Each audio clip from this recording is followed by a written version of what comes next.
जिस इंसान से आपको मोहब्बत होती है ना, आप जब उसके करीब जाते हो ना, आपके माँ बाप हैं, आपकी बीवी बच्चे, आपको बड़ा बड़ा मज़ा आता है, आपको बड़े सुकून, बड़ा सकीनत महसूस होती है, सिक्योर फील होता है, कंफर्टेबल फील और करते हो। आप ज़रा कहते हो 2 मिनट के लिए फ़ील करो कि जब आप सजदे में गए हो तो आप अल्लाह ताला के सबसे करीब हो। मैं किसी प्राइम मिनिस्टर को मैसेज करता हूँ, अब उसने मेरा मैसेज देखा है, रिप्लाई नहीं भी किया, लेकिन मैं तो उछलूंगा भाई, प्राइम मिनिस्टर ने मेरा मैसेज देख लिया। तो यहाँ पे पता चल रहा है कि भाई अगर आप अल्लाह ताला की तारीफ़ करोगे नमाज में, जैसे आप पीछे कर रहे हो, वैसे भी आप अल्लाह ताला की तारीफ़ करोगे तो अल्लाह ताला आपकी तारीफ़ को सुनेगा। कि इंसान जब मार्केट में जाता है ना, कोई उसने कपड़े बाय करने हैं, बड़ा उसका ऐसे ऐसे देखता है, उसका स्टफ़ चेक करता है, लेकिन जब दीन की बात आती है तो सारे कहते हैं मैंने वहाँ से सुना था, मैंने वहाँ से सुना था, मैंने वहाँ से सुना था, मैंने वहाँ से अगर कोई ट्यूटर है ना, कोई स्कूल है, उसमें बड़ा चेक एंड बैलेंस रखेंगे कि कोई मैथ्स का टीचर कोई मतलब सही पढ़ा रहा है, कोई गलत तो नहीं। लेकिन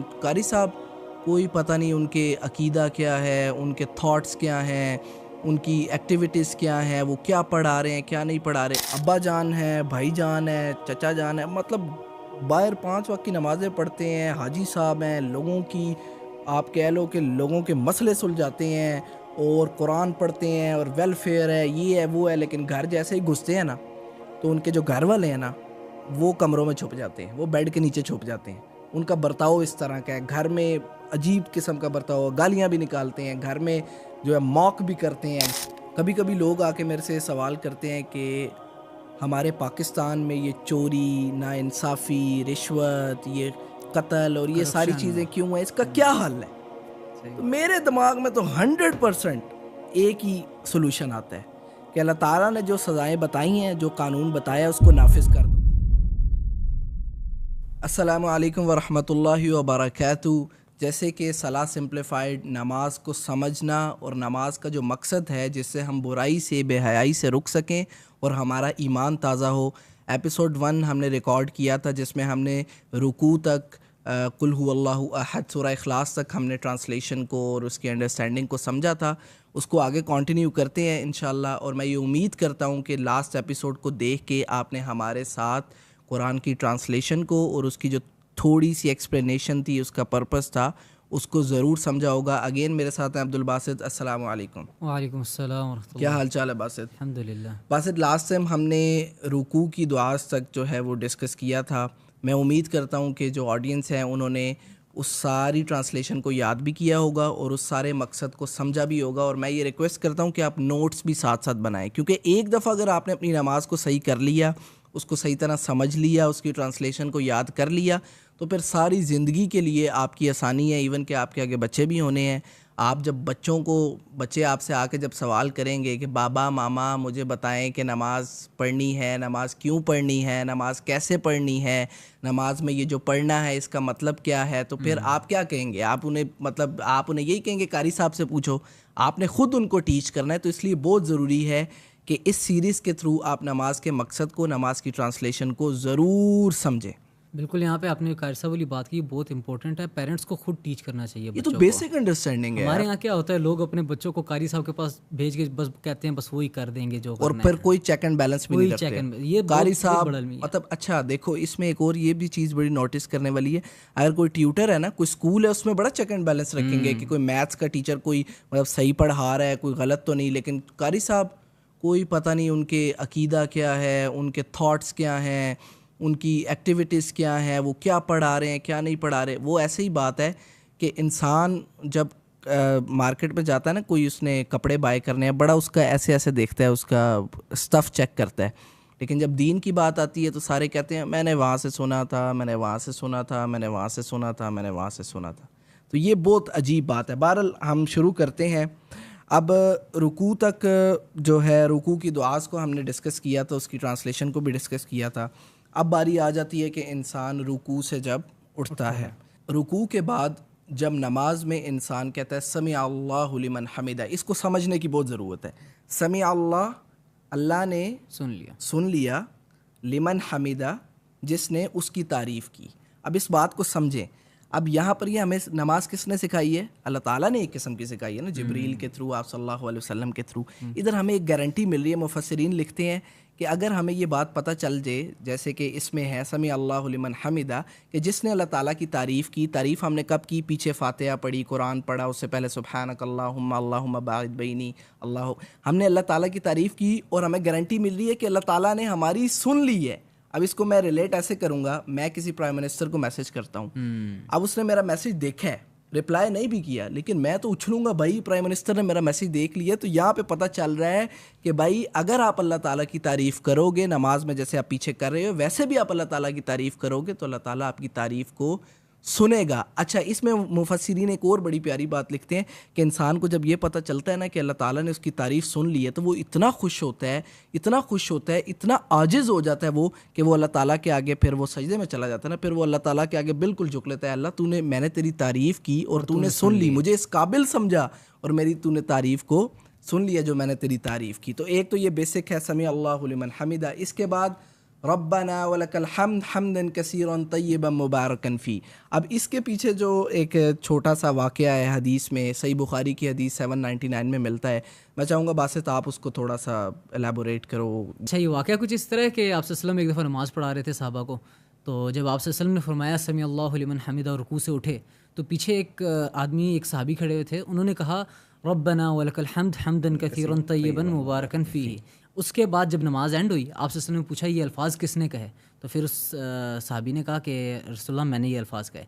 तो आप सल्लल्लाहु अलैहि वसल्लम ने कहा कि मैंने 30 से ज़ायद फ़रिश्तों को देखा है इन अल्फाज को लिखने में सबकत, मतलब एक दूसरे से रेस लगा रहे थे कि हम ये अल्फाज पहले लिखें, फिर ये नमाज का हिस्सा मतलब ये अल्फाज अल्लाह ताला को इतने पसंद आए कि ये अल्फाज को अल्लाह ताला ने नमाज का हिस्सा बना दिया। अच्छा, अब इसमें फिर तारीफ़ कर रहा है ना इंसान, रब्बना वलकल वलकल हम्द हम्दन कसीरन तय्यबन मुबारकन फ़ी। अब ये तारीफ़ है फिर से, और बेतहाशा तारीफ़ है। अब देखो पीछे हमने रुकू में से जब उठता है इंसान कहता है समी अल्लाहु लिमन हमिदा, इंसान को पता चला कि मैंने अल्लाह की तारीफ़ की तो अल्लाह ने मेरी सुन ली।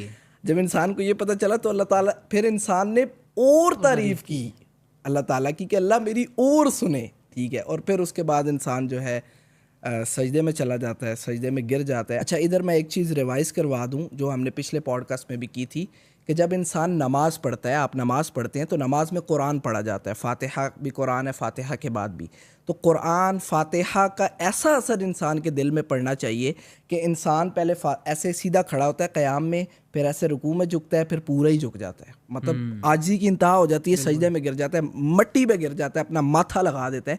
तो ये कुरान का असर हर इंसान के दिल, ऐसे कुरान दिल में उतरना चाहिए, और ये मतलब फॉर्मल हो के नहीं, मतलब ये कोई फॉर्मेलिटी नहीं, दिल में ऐसे उतरना चाहिए। अल्लाह ताला ये एक नक्शा बयान करे कि कुरान ऐसे उतरता है इंसान, अल्लाह ताला का कलाम है ना, अल्लाह ताला की बातें, अल्लाह ताला की कमांड्स हैं, ये असर वो बिल्कुल यहाँ पे वो हमने पिछले पॉडकास्ट में बात की थी कि जब मूसा अलैहिस्सलाम के जादूगरों ने जब वो देखा था तो क्या हुआ था, क़ालू आमन्ना बिरब्बिल आलमीन, सजदे में गिर गए थे। तो ये इसको ज़रा उस चीज़ के साथ रिलेट करो, तो ये कुरान का ये असर है कि इंसान ऐसे सजदे में गिर जाए। अब इंसान सजदे में गिर गया, अब सजदे की एक तो बड़ी खूबसूरत बात है कि जब नमाज में इंसान सजदे में जाता है तो वस्जुद वक्तरिब, सूरतुल अलक में इंसान सबसे ज़्यादा करीब अल्लाह ताला के कब होता है, जब वो सजदे में जाता है। यार इसमें मैं ये सोचता हूँ कि हमें ये समझ नहीं आ रही बात, हम इस चीज़ को रियलाइज़ नहीं कर पा रहे, हम इस बात को फ़ील नहीं कर पा रहे कि हम जब सजदे में होते हैं तो हम अल्लाह ताला से सबसे करीब होते हैं। जिस इंसान से आपको मोहब्बत होती है ना, आप जब उसके करीब जाते हो ना, आपके माँ बाप हैं, आपकी बीवी बच्चे, आपको बड़ा मज़ा आता है, आपको बड़े सुकून, बड़ा सकीनत महसूस होती है, सिक्योर फील होता है, कंफर्टेबल फील करते हो। ज़रा 2 मिनट के लिए फ़ील करो कि जब आप सजदे में गए हो तो आप अल्लाह ताला के सबसे करीब हो। इंसान चाहता है कि उसी कैफियत में वो रहे, बस लोग दुआएं करते हैं, लोग ये दुआएं भी करते हैं कि अल्लाह हम सजदे की हालत में मैं मोहताज है, लेकिन इसको रियलाइज़, मतलब नॉर्मली जब लोग नमाज़ पढ़े होते हैं इसको सोचते नहीं है ना, इसको रियलाइज़ नहीं करते।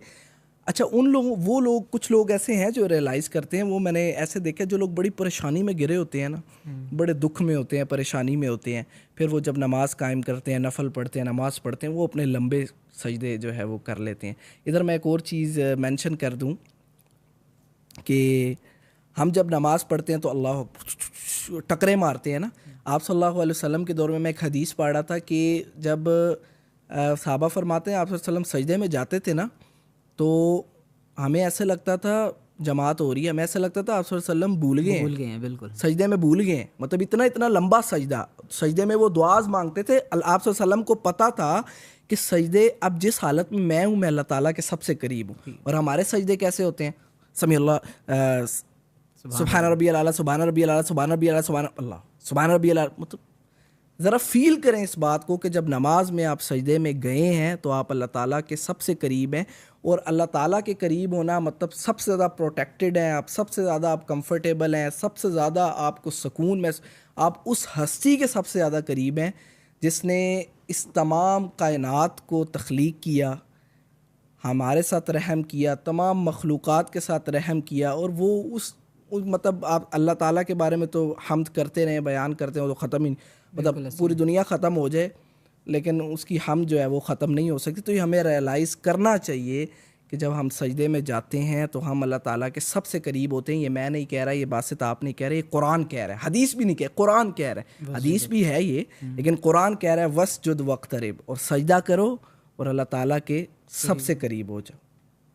तो ये जब सजदे में इंसान जाता है तो फिर हम बेसिकली जो अंडरस्टैंडिंग है, लोग ये दुआ पढ़ते हैं सुभान रब्बियल आला, जो कि हदीस से जो है मुस्तनद हदीस से जो है वो ली गई है। ऐसा नहीं है कि ये कोई ऑथेंटिक नहीं है, लेकिन इसमें और दुआज भी हैं जो कि हम सजदे में ऐड कर। सुभान रब्बियल आला का मतलब क्या होगा? जैसे सुभान रब्बियल अज़ीम का मतलब रुकू में था, ऐसे सुभान रब्बियल आला का क्या मतलब होगा बासित? पाक है मेरा रब जो सबसे आला, सबसे बड़ा है। बिल्कुल ऐसे। पाक है सुभान रब्बियल आला, पाक है मेरा रब जो सबसे बड़ा है, आला है, सबसे मतलब सबसे ऊपर है। ठीक है, ये तो एक बेसिक, लोग इसको बेसिक पढ़ते हैं। अब इसमें और दुआज एक्सप्लोर करते हैं कि और सजदे में हम कौन सी दुआज जो है वो कर सकते हैं। वैसे तो कुरान से कोई भी दुआ आप ले सकते हैं, लेकिन हदीस में देखते हैं कि आप सल्लम क्या दुआज पढ़ा करते थे। और दुआज में सुब्हानकल्लाहुम्मा रब्बना व बिहम्दिका अल्लाहुम्मा अग़फ़िरली, ये हमने रुकू में भी पढ़ी थी। मतलब आप उसी को इधर भी अप्लाई कर सकते हैं, वही है जो रुकू में। लेकिन यार एक बहुत प्यारी ये दुआ है, वो मैं बताता हूँ। सुबूहुन कुद्दूसुन रब्बुल मलाइकति वर, ये भी रुकू में पढ़ ली। सुब्हान ज़िल जबरूति वल मलकूति वल की, ये भी पढ़ ली थी। ये बड़ी प्यारी दुआ है सजदे के लिए, बहुत खूबसूरत दुआ है। अल्लाहुम्मा अग़फ़िरली ज़म्बी कुल्लहु दिक्कहु व जिल्लहु व अव्वलहु व आखिरहु व अलानियतहु व सिर्रहु। इसका मतलब बड़ा प्यारा है।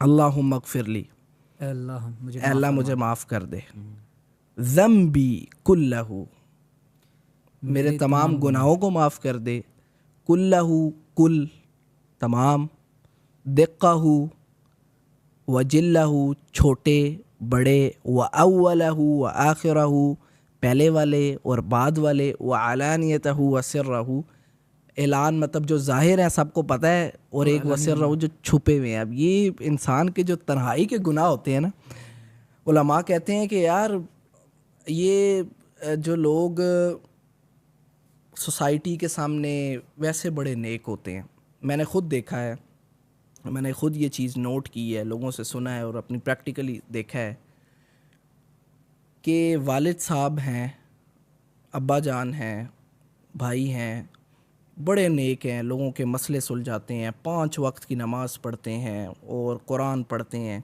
लेकिन उनकी जो तन्हाई, घर में तन्हाई होती है घर वालों के साथ, आप सल्लल्लाहु अलैहि वसल्लम ने तब भी फरमाया था तुम में से सबसे बेहतर वो है जो अपने घर वालों के साथ बेहतरीन है। बाहर तो सारे ही, मतलब अब मैंने देखा है, नोट किया, प्रैक्टिकली देखा है, अब्बा जान है, भाई जान है, चचा जान है, मतलब बाहर 5 वक्त की नमाज़ें पढ़ते हैं, हाजी साहब हैं, लोगों की आप कह लो कि लोगों के मसले सुलझाते हैं और कुरान पढ़ते हैं और वेलफेयर है, ये है वो है, लेकिन घर जैसे ही घुसते हैं ना तो उनके जो घर वाले हैं ना वो कमरों में छुप जाते हैं, वो बेड के नीचे छुप जाते हैं। उनका बर्ताव इस तरह का है, घर में अजीब किस्म का बर्ताव, गालियाँ भी निकालते हैं, घर में जो है मॉक भी करते हैं, घर में उनका अजीब सही। तो अल्लाह ताला से इधर जब बंदा दुआ मांग रहा है ना कि ऐ अल्लाह मेरे तन्हाई के गुनाह भी माफ़ फरमा और मेरे जो एलानिया जो गुनाह ज़ाहिर हैं अल्लाह उनको भी माफ़ फरमा, ये बहुत प्यारी दुआ है। मैं ये समझता हूँ कि ये सजदे में ये दुआ ज़रूर इंसान को ऐड करनी चाहिए। अल्लाहुम्मा अग़फ़िरली ज़म्बी कुल्लहु दिक्कहु व जिल्लहु व अव्वलहु व आखिरहु व अलानियतहु व सिर्रहु। और ये याद करना आसान है, अल्लाहुम्मा का मतलब है अल्लाह इगफिरली, मुझे माफ़ कर, ज़म्बी, ज़म गुनाह को कहते हैं, ज़म्बी मेरे गुनाह, कुल्लहू सारे, दिक्कहू अजल्लहू छोटे और बड़े गुनाह, व अव्वलहू व आखिरहू पहले वाले गुनाह, बाद वाले गुनाह, व अलानियतहू व सिर्रहू। ये उर्दू से बहुत रिजेम्बलेंस है बहुत ज़्यादा इन वर्ड्स की, तो इंसान ये दुआ आसानी से याद कर सकता है। तो मैं ये समझता हूँ ये दुआ लाजमी जो है वो याद की जा सकती है। अभी के लिए आप सिर्फ इस दुआ को ऐड कर लें, ऊपर से आप सुब्हान दिल जबरूती वल मलकूती वल किब्रियाई वल आज़मा इसको ऐड कर लें, सुब्हानक अल्लाहुम्मा रब्बना व बिहम्दिका अल्लाहुम्मा इग़फिरली इसको ऐड कर लें। तो ये दुआज़ हैं 3-4 अभी आपके सामने ऑप्शन हैं, इनमें से अगर आप ये वाली तो ज़रूर ऐड करें तो मेरे ख्याल से अभी के लिए इतना काफ़ी है। बाकी आप अहादीस में जाके और भी हम इसका जब डिटेल्ड और वही बनाएंगे तो हम और भी दुआज़ जो है वो आप हदीस में जाके देख सकते हैं। ख़ुद भी कुछ करना है तो बिल्कुल ही ट्रे में तो नहीं उनके सजा के रख देना। मतलब लोग पहले ही पाकिस्तान के लोग जो है ना बड़े काम चोर हैं, जिसको और दिल करेगा वो और निकाल लेगा। अच्छा, फिर उसके बाद जब इंसान सजदे में जाता है, सजदे के बाद जब वो दोबारा सजदे से उठा, ठीक है, अब यहाँ पे जो नमाज में जब इंसान सजदे से उठता है तो हमारे यहाँ बेसिकली कॉन्सेप्ट ये है कि कौन सी दुआ पढ़ी जाती है, रब्बिक फिरली, और इतनी भाईजान 400 की स्पीड से पढ़ेंगे। नहीं, ये जो हमारे कुछ भाई हैं ना वो तो इसको पढ़ते ही नहीं है, उस मौके में होते हैं अल्लाह अकबर कह के दूसरे सजदे में जाना है। अच्छा, हाँ जी, हमारे मुआशरे में ये रब्बिक फिरली वाली दुआ का कंसेप्ट ही नहीं है। नहीं, ये तो हदीस से मुस्तनद हदीस में है, हमारे माशरे में नहीं है। मैं तो अभी लंबी दुआ बताने लगा था, छोटी भी नहीं पढ़ते, छोटी भी नहीं पढ़ते। बहरहाल जब आप सजदे से उठें, 2 सजदों के दरमियान रब्बिक फिरली आपने 2 दफ़ा पढ़ लिया, अच्छी बात है, लेकिन आपको और दुआ हदीस से बताते हैं जो कि आपकी नमाज को और इन्हांस कर सकती है। बहुत प्यारी दुआ है, अल्लाहुम्मा ग़फ़िरली वरहमनी वहदिनी वजबुरनी वआफ़िनी वरज़ुक़नी वरफ़अनी। अच्छा, हम सभी इस दुआ के अंदर ना वो तकरीबन तमाम वो चीज़ें हैं जो इंसान को दुनिया और आखिरत दोनों में ज़रूरत है। इस दुआ के अंदर क्या है, डाइव करके देखते हैं। अल्लाहुम्मा ग़फ़िरली, अल्लाहुम्मा ए अल्लाह इग़फ़िरली, मुझे माफ़ फरमा, वरहमनी मेरे पर रहम कर, वहदीनी मुझे हिदायत सीधा रास्ता, ये बड़ा ज़रूरी है, सीधा रास्ता जो है ना, इधर उधर ना हो, अल्लाह सीधा रास्ता मुझे दिखा, वजबुरनी मेरे नुकसान इंसान के हो जाते हैं, गुनाहों से भी हो जाते हैं, माली नुकसान भी हो जाते हैं, अल्लाह उन नुकसानात को पूरा कर, व आफ़िनी मुझे आफ़ियत दे, आफ़ियत इसी तरह के अल्लाह मुझे टेंशन फ्री ज़िंदगी दे। टेंशन, आपके पास पैसा है तब भी आपको टेंशन हो सकती है, आपके पास सेहत है पैसा नहीं है, मतलब आफ़ियत जो है ना वो, जैसे हम रमज़ान में भी वो दुआ पढ़ते हैं, अल्लाहुम्मा इन्नका अफ़ुव्वुन करीमुन तुहिब्बुल अफ़्व फ़अफ़ु अन्ना, तो इसमें हम अल्लाह ताला से आफ़ियत मांग रहे हैं। तो आफ़ियत को मतलब वैसे तो हम इग्नोर कर देते हैं, लेकिन आफ़ियत को मैं आपको कहूँगा रिसर्च करें इस पे कि आफ़ियत है छोटा सा वर्ड, लेकिन इसके पीछे आप अल्लाह ताला से कह रहे हो, अल्लाह मुझे दुनिया में आखिरत में टेंशन फ्री सुकून, दुनिया की ज़िंदगी की सबसे बड़ी चीज़ है वो सुकून है। आपके पास जो भी है डजंट मैटर, सुकून नहीं है तो कुछ भी नहीं है। तो आप अल्लाह ताला, इंसान सुकून जो है पैसे में ढूंढ रहा होता है, गाड़ियों में ढूंढ रहा होता है, कभी किसी में ढूंढ रहा है, लेकिन अगर आपको आफ़ियत मिल गई तो आप सुकून ही सुकून। के बाद वरज़ुक़नी वरफ़अनी, अल्लाह मुझे रिस्क दे, वरफ़अनी अल्लाह मुझे बुलंद कर। बुलंद किस माना में, अल्लाह मेरी इज़्ज़त को बढ़ा। अल्लाह ताला ये नहीं चाहता, हम ये शायद समझते हैं कि मुसलमान की इज़्ज़त, मोमिन की इज़्ज़त जो है वो बड़ी मैटर करती है। अल्लाह ताला ने तो दीन में हमें वो कमांड्स दी हैं, वो स्ट्रैटेजीज़ बताई हैं जिसके थ्रू हम अपनी इज़्ज़त को पूरी दुनिया में, इज़्ज़त बुलंद होगी तो हम कोई दुनिया को रूल कर सकेंगे, अल्लाह ताला के झंडे को लहरा सकेंगे। तो हम इधर अल्लाह ताला से ये भी कह रहे हैं, अल्लाह हमें बुलंद कर, हमारी इज़्ज़त बढ़ा। तो ये बहुत प्यारी दुआ है, इसको भी कंसीडर करना चाहिए। जब हम इस्लाम को फॉलो कर रहे थे तब हमारी हुकूमत थी, तब हम दुनिया पे हाकिम थे, हम अल्लाह के खलीफा थे ज़मीन पे। मैं बैठा होता हूँ ना, मैं सोच रहा होता हूँ, कभी कभी लोग आके मेरे से सवाल करते हैं, कि हमारे पाकिस्तान में ये चोरी, नाइंसाफ़ी, रिश्वत, ये कत्ल और ये सारी चीज़ें क्यों हैं, इसका क्या हल है? तो मेरे दिमाग में तो 100% एक ही सोल्यूशन आता है कि अल्लाह ताला ने जो सज़ाएं बताई हैं, जो कानून बताया है, उसको नाफिज कर दो। अब लोग कहते हैं इसका कोई एग्जाम्पल, प्रैक्टिकल एग्जाम्पल बताएं। मैं कहता दुबई को देख लो, दुबई क्या करता है, दुबई यही करता है भाई, ऐसे ऐसे शहजादे को भी सज़ा मिलती है। सऊदी अरब और इन्होंने कैसे, अब दुबई का जो क्राइम रेट है वो सबसे लो है, उन्होंने कुछ हद तक कानूनी जो शरीयत के मुताबिक जो सज़ाएं उनको अप्लाई इम्प्लीमेंट किया हुआ है। तो जब तक अल्लाह ताला के कानून, देखो एक चोर का एक दफ़ा हाथ कट गए, भाई तू चोर है, चलो मैं चोर हूँ, मैंने चोरी की, मेरा हाथ कट गया, तू भाई जितना भी डॉन है ना, तू चोरी नहीं करता। ऐसे ही है। तो ये अल्लाह ताला ने जो कानून बनाया है यार, इंसानों के लिए बनाया है, हमें समझ नहीं आती।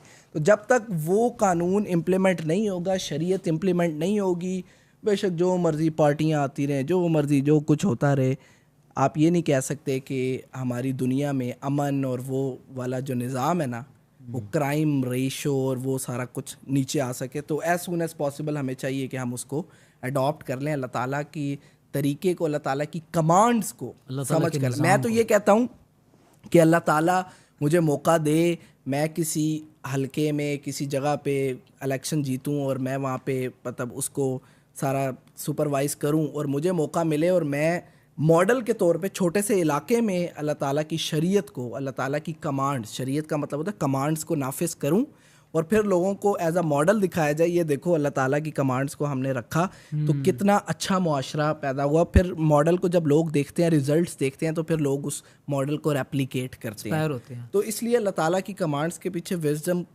अल्लाह ताला ही जानता है। और हमें वो बात हमने की थी शुरू में, छोटे हैं छोटे ही रहें, शोखे ना बने, ठीक है। मुझे ये नहीं समझ आती कि छोटा जब बड़ा होने की कोशिश करता है ना अपनी कद से ऊपर, तो फिर वो घाटे का नुकसान, घाटे का फ़ायदा जो है वो सौदा ही होता है।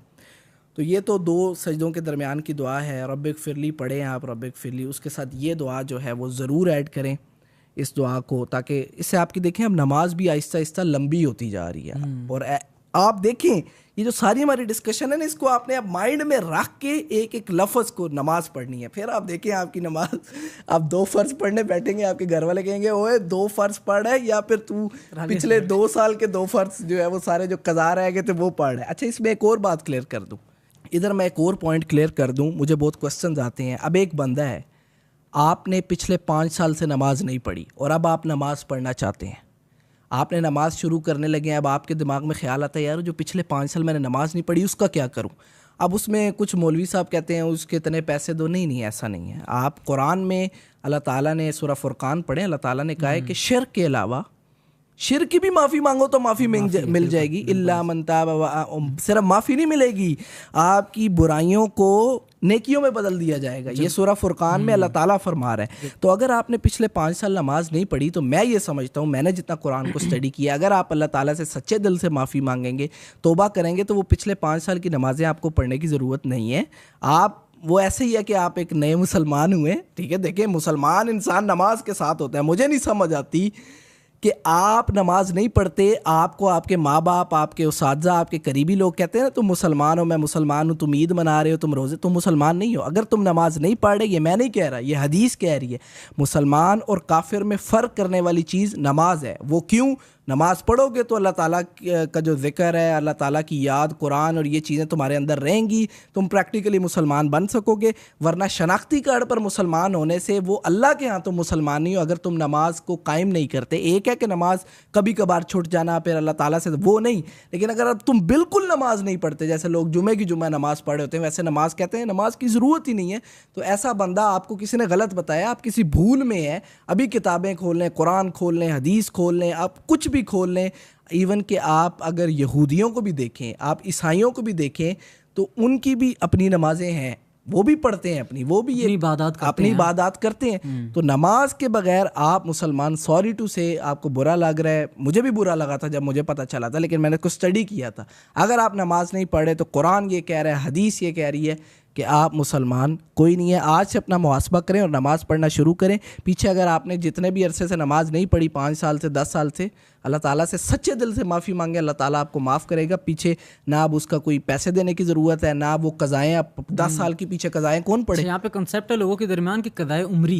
उसके नाम से स्पेशल कज़ाए उम्री पढ़ लो जी। हाँ, मुझे बड़े इस तरह के। तो अब मुझे ये बताओ 15 साल के पीछे नमाजें कौन पढ़ेगा? ऐसे कुछ लोग कहते हैं आपने अभी नमाज पढ़ी है ना, एक एक नमाज मिला के पहले टोटल काउंट करें कितने आपने सालों की नमाज पढ़ी है। सारी बातें छोड़ो भाई जान, मिला के पढ़ते। मेरे सामने एक टीवी चैनल चल रहा था, उसमें कोई मौलवी साहब बैठे हुए थे, सारे रिस्पेक्टेबल हैं, लेकिन जो गलत बात करे कुरान हदीस से इधर उधर बात करे वो रिस्पेक्टेबल कोई नहीं है। उन्होंने वो कहते हैं भाई आप इतनी नमाज का काम करें, एक नमाज का 100 रुपया लगा लें, ठीक है, 200 लगा के आप हमारे मदरसे में दे दें, हम उसकी यशी कर, मतलब बिजनेस बनाया हुआ है। तो ऐसा कुछ नहीं है। मैं इसमें, मुझे एग्जैक्ट वर्ड्स नहीं याद आ रहे। एक उलमा थे, आप कह लें एक आलिम थे सऊदी अरब के, उन्होंने बड़े प्यारे तरीके से डिफ़ाइन किया था। उन्होंने कुछ इस तरह डिफ़ाइन किया था, एग्जैक्ट मुझे नहीं याद आ रहा, कि कुरान में कहीं एक आयत है, उसमें लिखा है कि कुफ़र की माफ़ी मांगो तो अल्लाह ताला माफ़ कर देता है, नमाज छोड़ना कुफ़र करना है, ठीक है।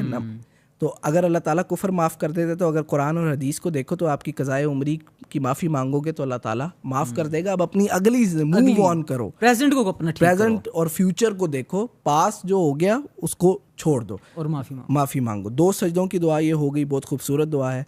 2 सजदों से फिर इंसान जो है सजदे में जाना है, फिर वही दुआस पढ़नी है जो हमने डिस्कस की हैं।